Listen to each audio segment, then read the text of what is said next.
17 বছর পর টি-20 বিশ্বকাপে গ্রুপ পর্ব পেরিয়েছে বাংলাদেশ। সুপার 8-এ পা রেখে বাংলাদেশ স্বপ্ন দেখছে সেমিফাইনালে খেলার।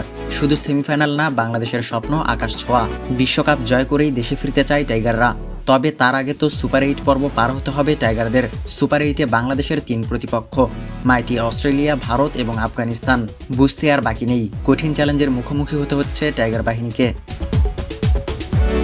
তবে সুপার 8-এ বাংলাদেশের সবথেকে বড় বাধা হতে পারে ভারত। বাংলাদেশের স্বপ্ন দুমড়ে মুচড়ে শেষ করে ফেলতে এক ভারতই যথেষ্ট। 2015 বিশ্বকাপে যেমনটা দেখেছিল বিশ্ববাসী, সেই বিশ্বকাপে বাংলাদেশকে হারাতে কি করেনি ভারত। আম্পায়ার আর আইসিসি সহ 13 জনকে নিয়ে খেলতে নামা ভারত হারতে বসেছিল বাংলাদেশের কাছে, কিন্তু হারেনি। বাংলাদেশের বিপক্ষে সেই ম্যাচে শুধু মাছ চুরি নয়, মাছ সহ পুকুরও চুরি করেছিল ভারত। এটা তো অনেক আগের ঘটনা, তরতাজা ঘটনাও রয়েছে। 2022 টি-20 বিশ্বকাপে ভারতের আধিপত্য নিশ্চয়ই দেখেছেন। বাংলাদেশের জেতা ম্যাচ জোর করে ছিনিয়ে নিয়েছে ভারত। বৃষ্টি বিঘ্নিত ম্যাচে ভেজা মাঠে জোর করে খেলিয়েছে বাংলাদেশকে। অনুপযোগী আউটফিল্ডে খেলা নিয়ে প্রতিবাদও করেছিলেন সাকিব আল হাসান, কিন্তু তাতে কি, নির্দিষ্ট সময়ে খেলা না হলে ডিএলএস ম্যাথুডে জিতে যাবে বাংলাদেশ। তাই তো যা কিছুই হয়ে যাক, মাঠে বন্যা হোক বা সাইক্লোন, বাংলাদেশকে খেলতেই হবে। বাংলাদেশের বিপক্ষে বিশ্ববাসী দেখেছে ভারতের পুকুর চুরির গল্প। ভারতের দাদাগিরিতে বারবার বাংলাদেশের স্বপ্ন ভেঙেছে।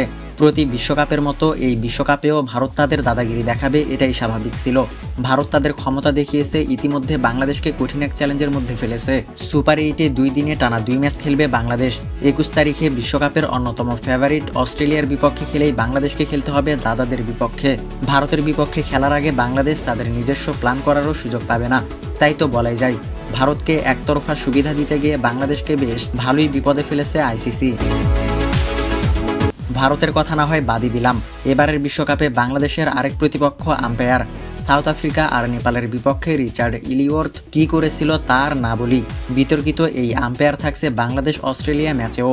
তাই তো বলার আর অপেক্ষা রাখে না, বাংলাদেশকে প্রস্তুতি নিতে হবে আম্পায়ারের মোকাবেলা করার জন্যও। কারণ বাংলাদেশের বিপক্ষে সিদ্ধান্ত দিতে তিনি কখনোই কার্পণ্য বোধ করেন না।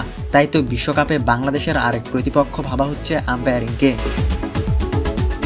তবে যাই হোক, ভাগ্য ভালো হলে আর বাংলাদেশ ব্যাটে বলে দুর্দান্ত খেললে যত বাধায় আসুক, এ সব কিছু টপকে জয়ী দলের নাম হবে বাংলাদেশ।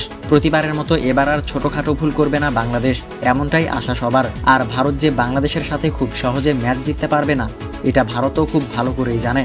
তাই তো আটঘাট বেঁধেই মাঠে নামবে বাংলাদেশ।